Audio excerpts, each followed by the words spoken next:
Mientras se acomodan los niños, vamos a buscar en el último libro de la Biblia.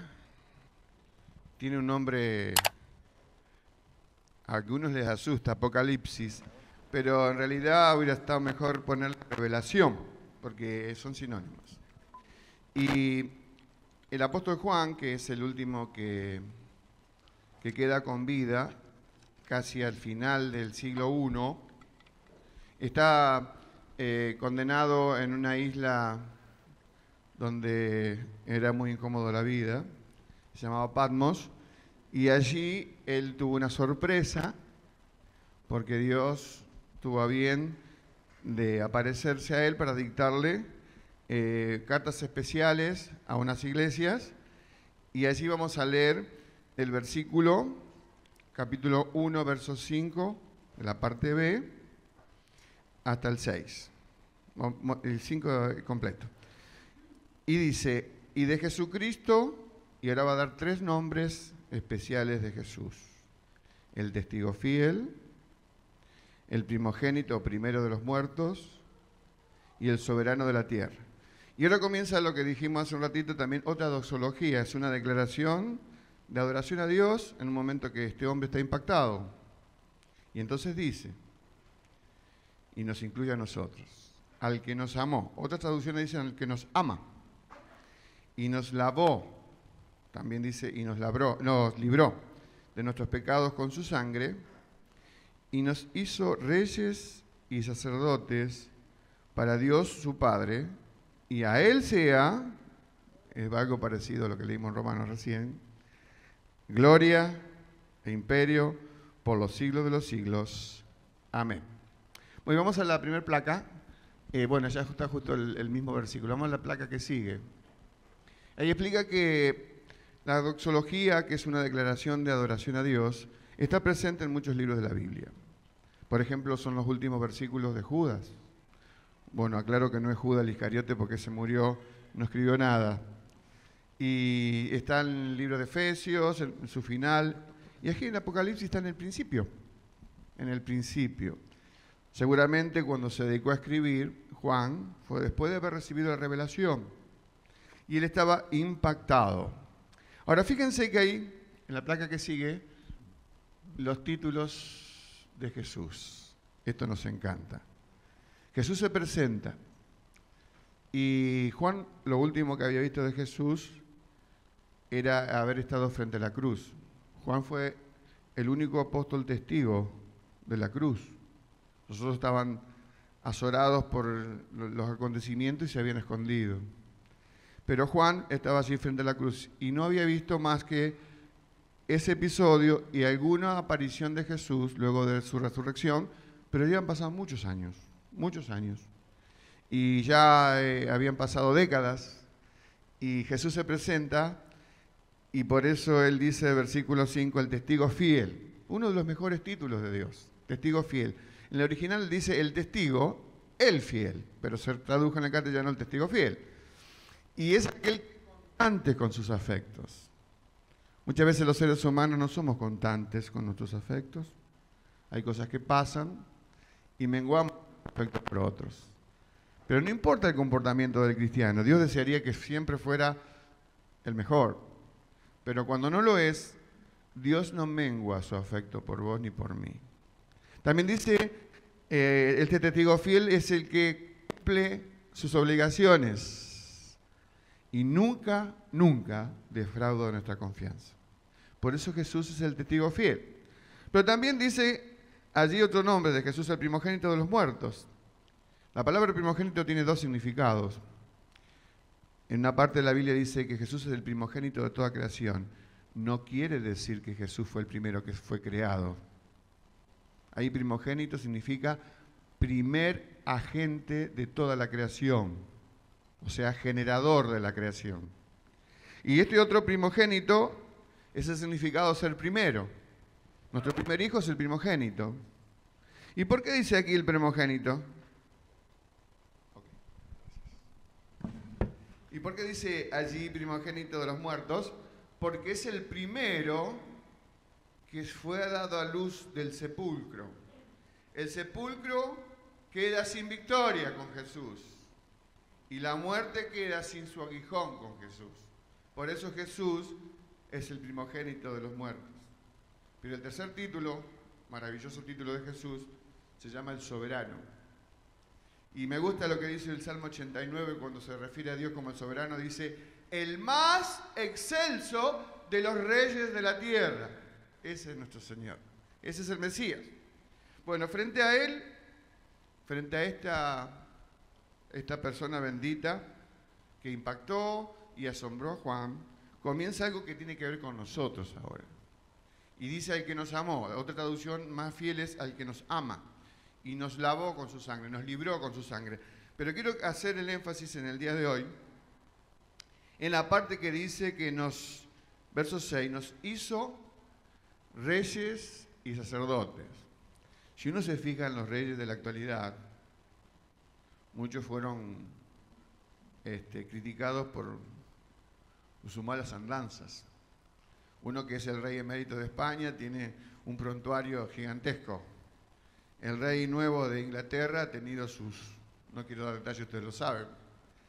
Así que a veces si pensamos en reyes, si pensamos en un rey de la tierra, no nos queda bien el traje que nos ponemos. Pero tenemos al excelso Dios, Rey sobre toda la tierra, sobre el cielo y tierra, que es nuestro Señor Jesús. Y en Él no hay ninguna mancha, ni de mala conducta, ni de malas intenciones, porque Él es el soberano, como está diciendo allí. Bueno, ahora, cuando uno lee en la Biblia, ahora vamos a tratar de nosotros, porque Dios dice, Dios nos hizo. Y la palabra está en pasado, no dice que nos hará. Porque si fuera en el tiempo pasado, futuro, estaríamos con la expectativa de que se trata esto. Pero tenemos que pensar en nuestro hoy, porque dice que nos hizo Dios, versículo 6, reyes y sacerdotes. Así que vamos a la placa que sigue. Y vamos a descubrir que Dios se interesa mucho de nuestra identidad. La identidad es, para hacerlo sencillo, es la respuesta a la pregunta, ¿quién soy? O ¿quiénes somos? Bueno, ahí tengo anotado varias cosas que somos.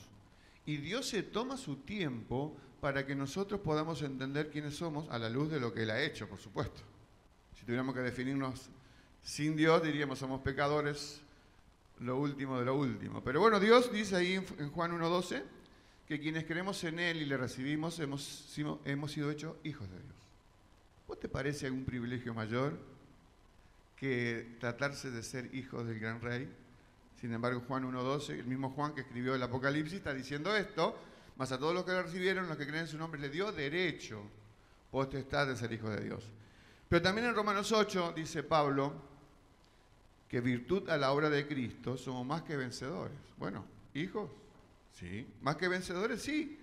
Pero también Pedro agrega que somos una nación santa, no porque fuéramos sin mancha alguna, sino que constantemente somos renovados por Dios y somos limpiados por Dios. Por eso somos una nación santa, apartada, con un propósito.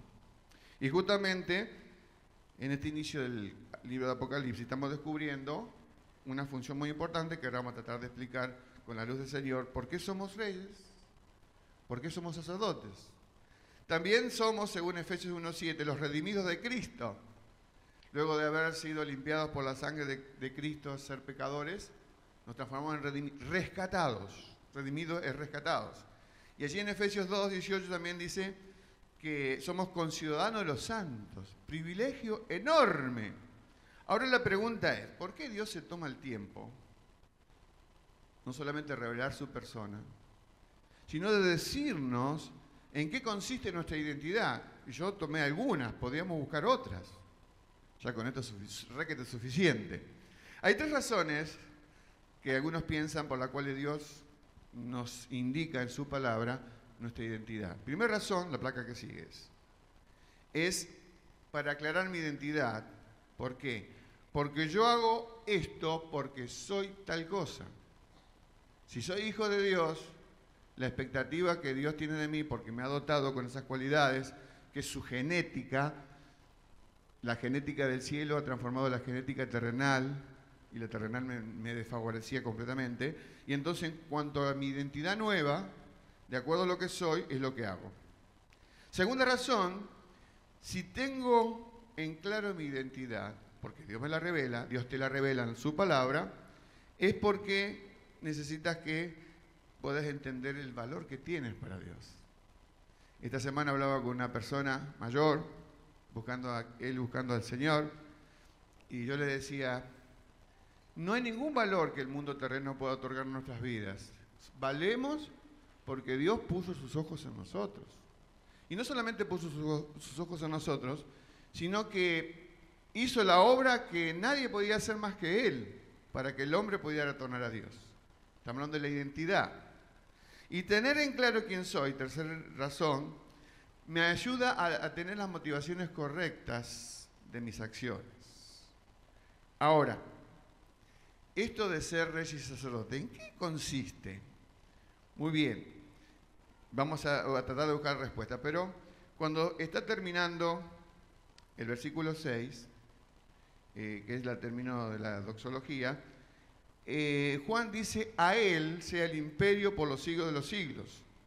Cuando decimos esto, lo podemos repetir en el día de hoy, no le estamos dando a Jesús gloria e imperio, simplemente estamos reconociendo que ya la tiene y lo simplemente decirlo es honrarlo a Él. Honrarlo a Él. Eso se llama adoración, eso se llama alabanza. Ahora, dice aquí que nos hizo un reino, dice que nos hizo reyes y sacerdotes, pero hay otra traducción que dice que nos hizo parte de su reino. Las traducciones modernas siempre tratan o dan más luz acerca de textos como este y muchos otros. Así que somos parte de un reino. Ahora, ¿cuándo llegamos a ser parte de ese reino? Según lo que dice el apóstol Pablo, dice, el cual nos ha librado de las potestades de las tinieblas y trasladado al reino de su amado Hijo. Así que imagínense, simbólicamente, todos estamos en el reino llamado mundo. Y mundo es la filosofía contraria a Dios, el estilo de vida que desagrada a Dios, y en eso estábamos inmersos del momento que nacimos. Pero Dios tocó nuestro corazón de una manera invisible, convenciéndonos de la realidad de que en ese lugar no hay ninguna bendición. Y dice Pablo, nos trasladó al reino de su amado Hijo, donde hay leyes diferentes, provisión diferente. En ese lugar estamos en condenación y en este lugar estamos bajo la aceptación de Dios. No por lo que vamos a hacer, no. Ya Dios nos acepta en el estado en que nos encontramos y nos ama aún antes de habernos librado y de habernos salvado, como dice este texto. Así que nos hizo reyes. Ahora, ojo, no tengamos en vista que somos reyes con autoridad sobre naciones, no es así. No es un reinado donde tengamos súbditos, no los tenemos. Pero sí somos quienes llevamos la palabra de este reino. Y el mensaje más importante de este reino es el mensaje del Rey, de nuestro Dios. Es el poder transformador de Dios manifestado con la palabra evangelio. Evangelio es la buena noticia, que no importa en el estado en que te encuentres o que te hayas encontrado, Jesús te buscó en ese lugar y llevó su perdón y su salvación. Ahora, vamos a la placa que sigue donde habla de funciones de un rey. Ahora sí vamos a ver en detalle qué quiere decir rey, qué quiere decir sacerdote. Y para ver las funciones de un rey, vamos a tratar de verlo brevemente, de acuerdo a lo que hicieron los reyes antiguos que están relatados en los libros de los reyes en la Biblia y Crónicas y el libro de Samuel. Un rey era el responsable de administrar los bienes de una nación. Por eso el caso del rey Salomón fue el que en tiempos de paz extendió los límites de la antigua nación de Dios hasta lo más grande posible. El rey era el que estaba encargado de dirigir los destinos de la nación, liderar, gobernar, marcar rumbo, determinar la visión. Y también el rey era encargado de dirigir las guerras, las batallas, algunas iniciadas por naciones vecinas y otras iniciadas por el mismo rey. Ahora, eso era en la antigüedad, el rey de la antigüedad. Pero ¿cómo aplicamos esto? Que era cientos de años antes de Jesús, a mi época donde estoy yo, y donde Juan me llama que ya Dios me hizo rey. No será rey tipo Salomón y David, porque no tenemos ningún reino que conducir, y aparte los cristianos somos millones. Habría que tener millones de reinos. pero por eso es mejor la traducción de que Dios nos hizo parte de su reino. Como rey, a la placa que sigue, nos ha llamado a hacer, y aquí estamos en la parte práctica, cómo llevamos a la práctica esta expresión de Juan que Dios le dio para que nos diga a nosotros en el siglo XXI, en octubre del 2022, que somos reyes o parte de su reino. Eso quiere decir, a través de Cristo, que soy llamado a ser un buen administrador. Ayer murió el fundador de un imperio llamado Red Bull, este hombre que ayudaba mucho en la Fórmula 1 y muchas otras cosas, y dejó una fortuna casi de 30.000 millones de dólares. Y por supuesto, tengas un centavo o miles de millones de dólares, el concepto que dice la Biblia de que lo que sos vos y yo somos simples administradores de lo que Dios nos da. Y es por eso que debemos tener cuidado cómo usamos nuestro dinero, pero no es solamente nuestro dinero, somos mayordomos, somos mayordomos de nuestro cuerpo. Por eso no debemos azotarlo ni con vicios, y cuidarlo bien lo que comemos y lo que somos. Y también somos mayordomos de algo que a veces nos escapa de las manos, que es nuestro tiempo. ¿Cuántas veces decimos no tengo tiempo? Y en realidad porque lo gastamos en cosas que a lo mejor merecerían otro destino. También somos administradores de dones, de talentos, en fin, de todo, porque hay un texto en la Biblia que dice, ¿qué tienes que no hayas recibido? Así que si reina en tu corazón la idea es siendo cristiano, de que sos el propietario de todo lo que tenés. Por ejemplo, en mi caso yo tengo la casa en nombre mío, pero en realidad, y mi esposa, pero en realidad somos, diríamos, los ocupas de ese lugar que Dios nos dio para que ministremos. Y ahora, lo interesante de todo es que esto ha sido delegado por Dios. Dice la Biblia que Dios dijo, y lo ha dicho más de una vez, que mía es el oro, mía es la plata, mía es la tierra. Es de Dios todo.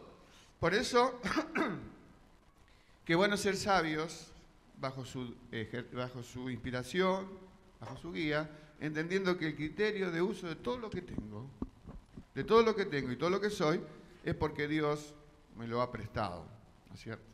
Muy bien, ahora, en la placa que sigue, en el reino de Jesús, ahora vamos a una cosa más práctica todavía.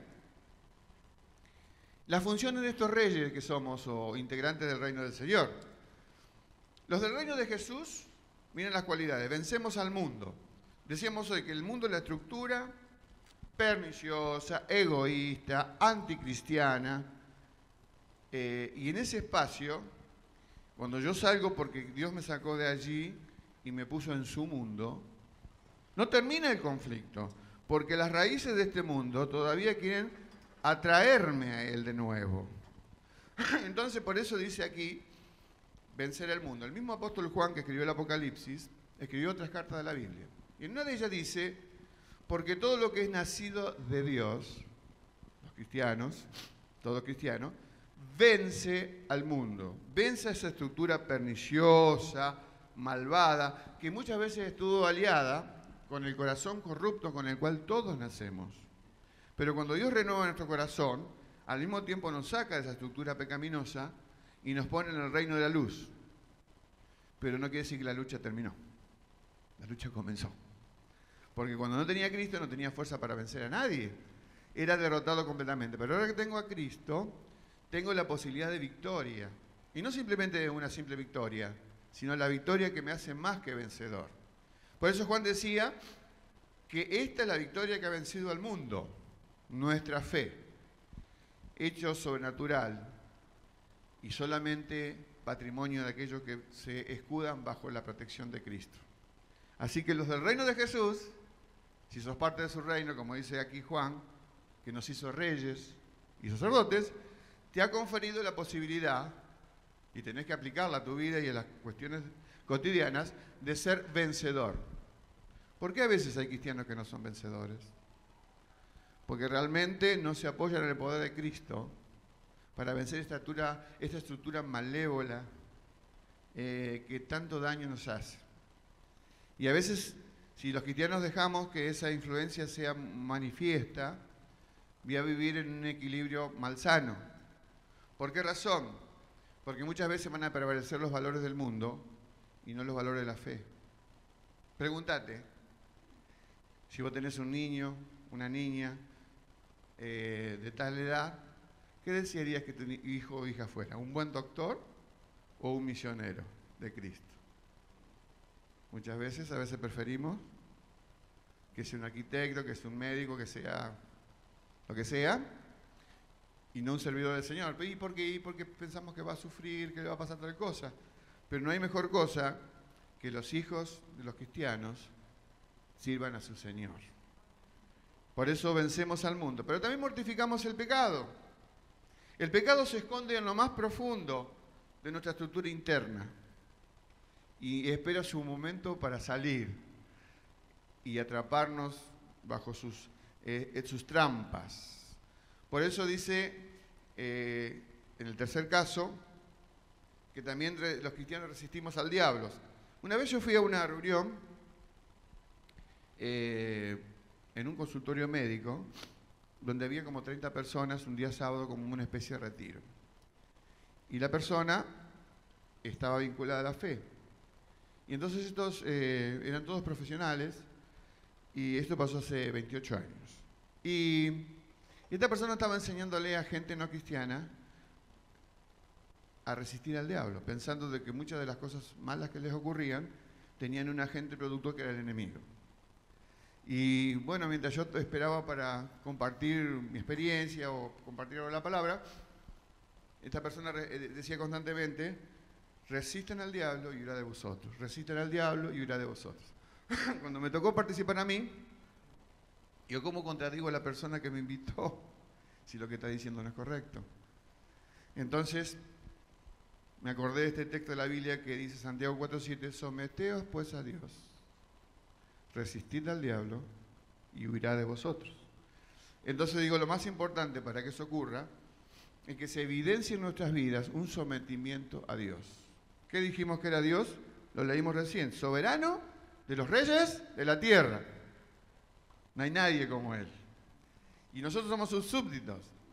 Y si vivimos sometidos, en el buen sentido, a su poder genuino, y reconociendo que por mí mismo no venzo a nadie, pero en Cristo puedo, se cumple la palabra de ser sometido a Dios, resistir al diablo y huirá de nosotros. ¿Qué quiere decir la palabra resistir? Es oponerse con fuerza a algo. La iglesia no está a la defensiva. Según explica el Nuevo Testamento, la iglesia, con el poder de Dios, está para ir a embestir las potestades de las tinieblas, ir contra ellas. Contra ellas, lo dice Jesús en Mateo 16, que el Hades no prevalecerá contra la iglesia. No estamos para aguantar ataques del enemigo, sino para confrontar al enemigo, para oponernos a él, para pararnos en contra y contradecirlo. Cuando él viene a atacar tu familia, cuando estás en tu soledad, viene a atacar tus pensamientos y debilitar tu fe. Por eso dice: someteos pues a Dios, resistid al diablo y el diablo huirá de vosotros. Ahora, también Juan, y esta es lo último, la segunda parte, no solamente dice que somos parte de su reino, sino que dice que somos sacerdotes. Y yo no imagino un sacerdote todo vestido de negro, que tal vez está en otros grupos religiosos, sino que el texto bíblico nos enseña que todos los que son de verdad cristianos, Dios los transforma en sacerdotes. Y ahora los une los dos, rey y sacerdote, porque en cierta parte de la antigüedad, Dios no quería que los reyes fueran sacerdotes. Por eso censuró la conducta de Saúl, el primer rey que hubo en Israel, en el Reino Unido, porque él debía esperar el sacrificio de los sacerdotes, y él dice: no, este no viene, Samuel, voy a hacerlo yo porque no tengo más remedio. Y cuando lo hizo, recibió una censura de parte de Dios. En la antigüedad, el rey consultaba al sacerdote si debía ir a la guerra o no debía ir a la guerra, si era el momento más conveniente o no. Pero ahora en el Nuevo Testamento, en el Nuevo Pacto, luego de Jesús, puedo ser rey y puedo ser sacerdote. Vamos a la placa donde habla de la función del sacerdote. En la antigüedad, el primer sacerdote nombrado como tal, fue Melquisedec. Pero Adán fue sacerdote, aunque no tuvo el título específico que se le dio, pero sí entendemos que su función era extender la gloria de Dios hasta los confines del mundo. Interceder por una generación a la cual él, por causa de su fracaso, tuvo que abdicar de su función de sacerdote. Luego hubo una nación que Dios dijo, esta nación va a ser una nación de sacerdotes. ¿Qué quiere decir sacerdote? Que intercede ante Dios por los hombres. Y intercede por los hombres ante Dios. Doble función. Pero esta nación se dedicó a hacer un becerro de oro. Y entonces dijo, no, esta nación no va a ser una nación de sacerdotes. Va a ser una nación, y estaba haciendo una paráfrasis, con sacerdotes. Y era un grupo minúsculo. Pero luego de Cristo las cosas se revierten y tenemos privilegios. Por eso estoy hablando acá de, al ser rey y sacerdote, de un estatus especial que Dios nos da. Pero no un estatus de privilegio especial para que yo me ufane, no, para que ejecute o transite la vida ejerciendo este servicio. Porque el rey es el administrador y el sacerdocio cumple una función especial porque tiene que transmitir la palabra del rey y tiene que ser de ayuda a los hombres. Para el final vamos a la placa 12 y vemos ahí los sacerdotes del Nuevo Testamento que ofrecen a Dios. Porque el libro de Hebreos dice que los sacerdotes continuamente ofrecen a Dios adoración, alabanza y adoración. En primer lugar, esto es muy breve, ya vamos terminando, dice que los cristianos, como sacerdotes, lo primero que ofrecemos es nuestro propio cuerpo a Dios. Uno dice, ¿y el espíritu y el cuerpo? No, el espíritu y el alma están incluidos en el cuerpo. El cuerpo es la función más importante, es transportar nuestro espíritu y nuestra alma. Entonces, debemos ofrecer a Dios nuestra propia vida. Hace más o menos 70, 80 años, se puso de moda en las iglesias cristianas, alguno de esa edad o un poco menos se va a acordar, la palabra compromiso. Y se anunciaba de los púlpitos y del diálogo personal, comprometete con Dios. Y esa palabra fue tomada. Por supuesto que era una palabra que ya existía en el lenguaje castellano. Pero alguien que es muy estudioso de este asunto, descubrió que cuando una palabra nueva aparece, reemplaza en función a otra. Y lamentablemente la palabra compromiso, reemplazó la palabra rendición. Yo como cristiano no tengo compromiso con Dios. Anhelo ser una persona rendida a Cristo, no comprometida con Cristo. Y uno dice, ¿cuál es la diferencia? Que estamos hablando de semántica acá de... No estoy hablando de semántica. Cuando yo tomo compromiso, el que tenga la manija final soy yo. Cuando yo estoy rendido a Cristo, el que tiene la palabra final, ¿quién es? Dios. Así que, hermanos, si dice sacrificio vivo, porque en el Antiguo Testamento estaban acostumbrados a sacrificios muertos, sacrificaban una oveja, bueno, muchos tipos de animales, y lo ponían en el altar y nunca más se movía. ¿Por qué? Porque era un sacrificio muerto, que era ofrecido por el pecado humano, una figura anticipada de Jesús. Pero la idea de este sacrificio vivo, que es de Dios la idea, es que continuamente mi vida tiene que estar en el altar de Dios, no para hacer un sacrificio muerto donde no haga nada, sino que sea el sacrificio vivo que esté rendido permanentemente a Cristo. ¿Saben cuándo he tenido problemas en mi vida y de gran cantidad? Cuando no he estado rendido a Cristo. Así que como testimonio, comparto que no es la mejor decisión abandonar la situación de rendición a Cristo. Y no, uno dice, pero es medio peligroso estar rendido a Cristo porque por ahí se le ocurre a Dios. No, a Dios no se le va a ocurrir nada que no sea bendecir tu vida. Entonces no es peligroso entregar el comando de la vida a Dios. Al contrario, es una gran bendición. Segunda obra de los sacerdotes del Nuevo Testamento, como llama Juan en el Apocalipsis, somos reyes, somos sacerdotes. Dice su alabanza y adoración como un sacrificio espiritual a Dios. Eso lo dice el libro de Hebreos 13:15. Generalmente confundimos la palabra en el mundo cristiano alabanza y adoración.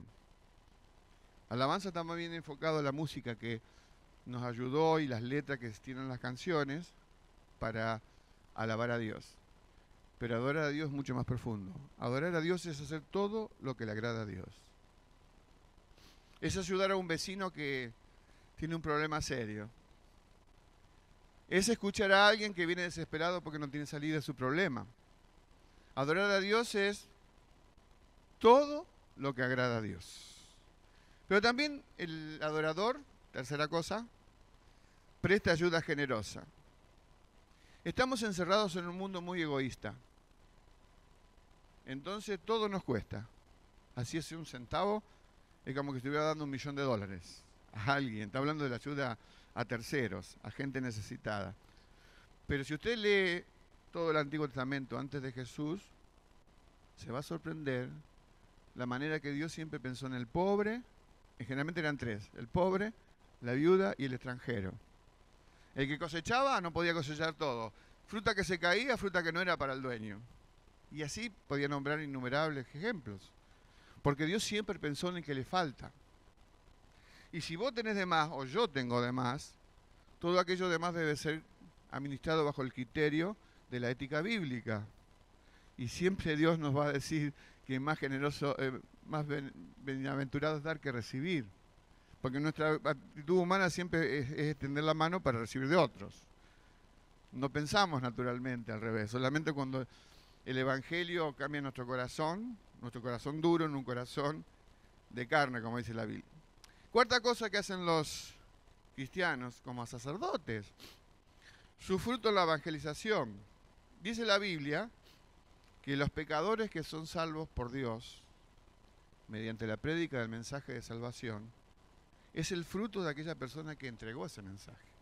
Así que eso es lo que decía Pablo, que eran los cristianos nuevos, que llegan a Cristo, al trono del perdón, porque hubo otro cristiano que le manifestó el mensaje como un acto de amor, eran para Dios, ofrenda agradable.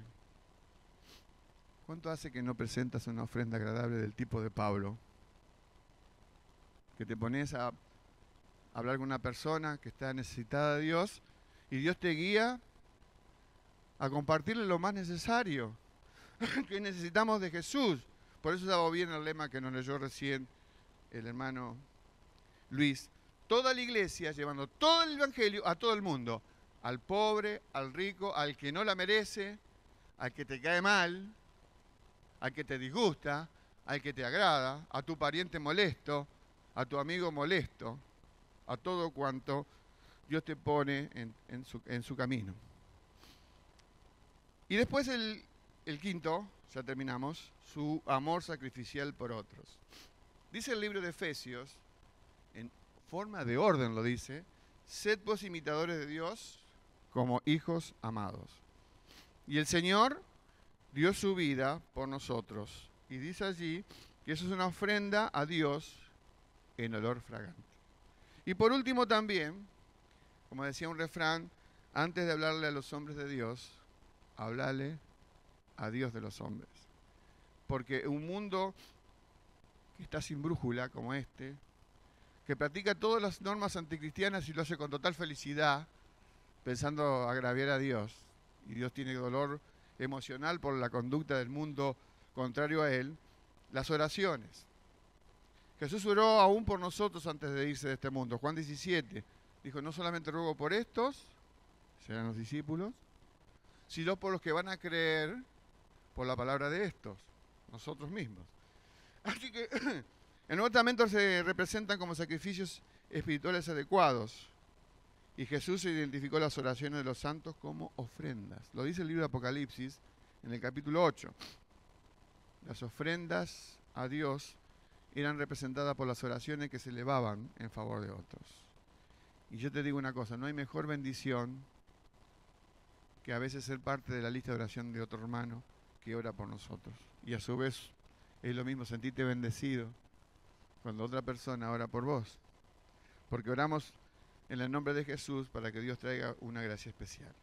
Así que, hermanos, terminando aquí, Juan quedó impactado cuando vio al Señor Jesús y elevó esta declaración de alabanza hacia el Dios creador, al que lo titula como el Dios, el testigo fiel, el primogénito de los muertos, el soberano de los reyes de la tierra, pero también encerraba esa doxología una parte para nosotros, y que no debemos hacer oído sordo a esta expresión de Dios, y que vivamos como reyes y sacerdotes, como administradores de todo lo que Dios nos dio, y como intercesores en un mundo que cada vez está más lleno de tinieblas. Un mundo que cada vez está más reacio y labor de Dios. Inclusive, como efecto de esta pandemia que pasamos, aunque quedan los últimos coletazos, gran parte de la iglesia en el mundo se terminó enfriando. Posiblemente muchos de ellos, yo no soy juez de nadie, muchos de ellos no hayan conocido de verdad al Señor Jesús. Pero no es tiempo de enfriarse, es tiempo de recibir este mandato de llevar adelante la tarea de ser parte del reino de Jesús, de ser reyes y de ser sacerdotes. No rehuyamos esta función. Dios la establece. No es el pastor, no es la iglesia. Y es una situación de privilegio. Y entonces no menospreciemos lo que Dios nos encargó, porque es parte de la identidad. Soy hijo, soy más que vencedor, soy ciudadano santo, miembro de la familia de Dios, pero soy rey. Somos reyes, somos sacerdotes y vivamos como tales. Que Dios nos bendiga. Nos ponemos de pie, hermanos, dando gracias por haber estado en su templo, adorando su persona, recibiendo su palabra. Señor, gracias por este día, precioso día que nos das, Señor, para que disfrutemos y ayúdanos a administrar este tiempo especial en que nos has permitido vivir, porque no termina la bendición con nosotros. Hay muchos otros que te necesitan. Señor, haznos vivir en la función de parte de tu reino, posiblemente la mejor traducción. Y también como sacerdotes, de nación que transfiera a un mundo necesitado la luz que no se apaga.